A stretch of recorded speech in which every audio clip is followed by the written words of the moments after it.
Salut, c'est Olivier, ton coach marketing. Cette semaine, une vidéo sur le buzz marketing. Mais avant de lancer la vidéo, je tiens à te parler d'un projet bien sûr qui me tient à cœur. C'est la Grosse Académie, un projet que je travaille depuis quelques semaines, voire quelques mois même, et avec un objectif de lancement officiel d'ici 3 semaines. Avant ce lancement officiel, je fais un pré-lancement. Alors le pré-lancement c'est quoi? C'est tout simplement, j'ai mis un lien dans la description. Il y a une page qui reprend, qui te donne connaissance de ce que c'est avec une vidéo. Donc je t'invite vraiment à regarder la vidéo, prendre connaissance de tout ça et de te préinscrire. Donc la préinscription c'est quoi? C'est rien que le fait d'un formulaire où tu rentres ton email, si bien entendu ça t'intéresse. Et au moment du lancement, je t'envoie un lien par email où là tu auras un tarif spécial abonné YouTube. Voilà. Pour l'instant, je fais zéro communication. L'objectif est clairement de privilégier les gens qui me suivent depuis plusieurs mois. Voilà. Donc, tout est dans la description. Voilà. Concernant la vidéo d'aujourd'hui, le buzz marketing, je t'ai mis dans mon chatbot un document, un PDF que j'ai fait, où là, je t'explique une stratégie que j'ai mis en place pour un client pour créer justement un buzz et surtout convertir ce buzz en prospect, en contact, en email. Voilà. C'est un document, tu vas voir, c'est vraiment sympa. Voilà, et bien écoute, vidéo.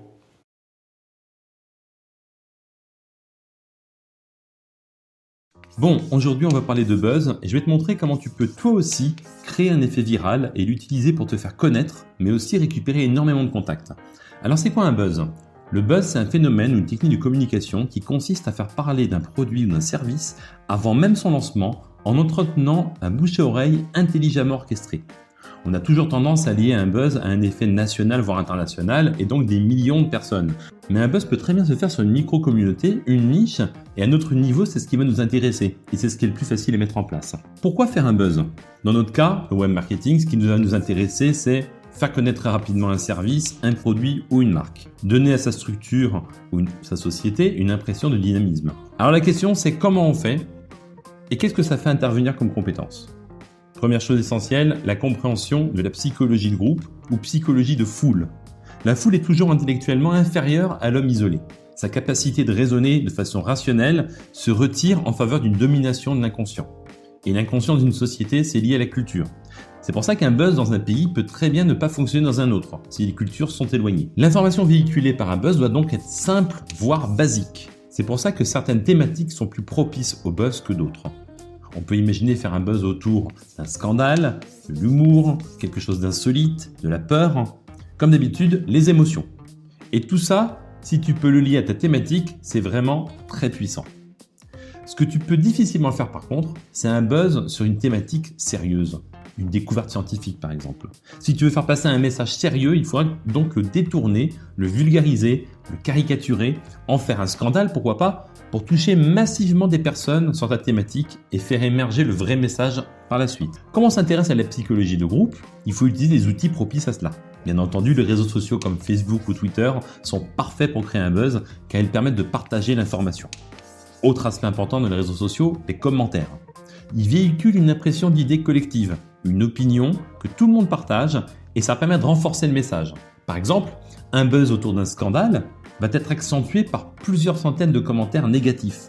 Ces centaines de commentaires auront tendance à t'embarquer dans le mouvement, te faire crier au scandale et donc toi aussi te faire partager.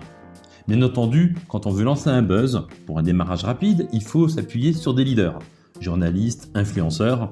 Les raisons sont, on touche rapidement beaucoup de monde. Ensuite, si un journaliste, un influenceur le dit, c'est que ça doit être important. Donc il faut relayer l'info. Mais attention, le buzz marketing peut être extrêmement dangereux car un buzz quand il démarre, on ne peut plus l'arrêter.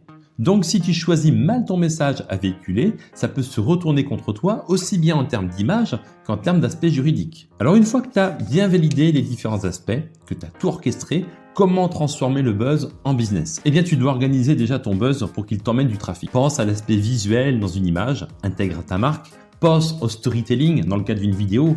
Ton buzz, ça doit être une petite histoire où la suite, c'est toi qui la possèdes. Et comme les gens sont naturellement curieux, ils vont donc venir sur le support que tu privilégies, ton site, le réseau social, pour découvrir la suite. Et surtout, il ne faut pas oublier les aspects fondamentaux du web marketing. à savoir transformer le trafic entrant en prospect, récupérer des contacts, mettre en place des tunnels de vente, mettre en place du parrainage par exemple, dans un objectif de conversion et de vente. Personnellement, j'ai mis en place il y a quelques temps cela pour un client en Espagne un petit buzz. Ce mini buzz lui a quand même rapporté 5000 emails en une semaine. Dans mon chatbot, j'ai mis un PDF où je t'explique tout. Tu peux le récupérer en cliquant sur le lien dans la description. Voilà, j'espère que cette vidéo t'a plu. Alors comme tu vois, bon, le buzz c'est quelque chose comme qui s'orchestre, c'est pas quelque chose qui se fait comme ça en un claquement de doigts.